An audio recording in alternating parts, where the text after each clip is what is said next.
আঘাতকারী হাদির উপর সে ছাত্রলীগেরও নেতা আর ঢাকা বিশ্ববিদ্যালয়ের যে ভিপি কিনা সাদেক কাইমের সাথে একই টেবিলে চা খাচ্ছে। এখন এর বিচার কে করবে? নতুন এবং ফিরে আসা গ্রাহকদের জন্য নগদে চলছে ক্যাশব্যাক সহ প্রতিদিন হাজারো উপহার জেতার সুযোগ। হবে আশা আর ফেরা, সারপ্রাইজ সেরা। এই কারণেই এই পরিকল্পিত নকশা করেছে ওই সংগঠনটি, যেটা তাদের অভ্যাস।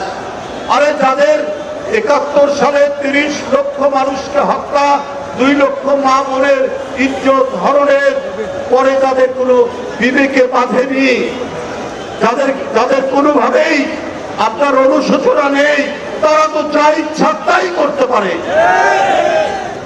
এই মহা মাস্টার প্ল্যান, এই মহা পরিকল্পনা তারা করে চট করে অভিযোগটা যাতে চাপানো যায় বিএনপি নেতার বিরুদ্ধে, এইভাবে একটা চমৎকার ষড়যন্ত্র তারা করেছে।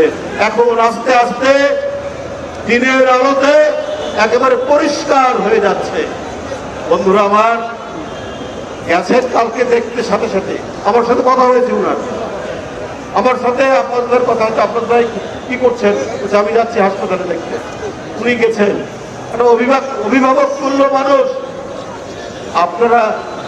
আমরা লড়াই করলাম ডেমোক্রেসির জন্য, আর প্রতিষ্ঠা ৫ই আগস্টের পরে আপনারা প্রতিষ্ঠা করলেন মবক্রেসি, মব কালচার তৈরি করলেন। মবক্রেসির ভালো বাংলা হচ্ছে উশৃঙ্খল জনতাতন্ত্র।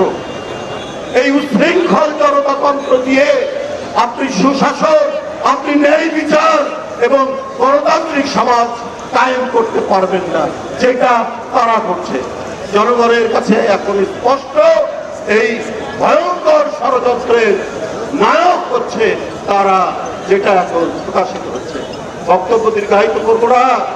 আমি হাদির উপর আঘাতকারী করা যেই হোক, জনগণ চিনে ফেলেছে, প্রশাসন চিনে ফেলেছে। আমরা তাদের দৃষ্টান্তমূলক তদন্ত করে দৃষ্টান্তমূলক শাস্তি আমরা দেখতে চাই।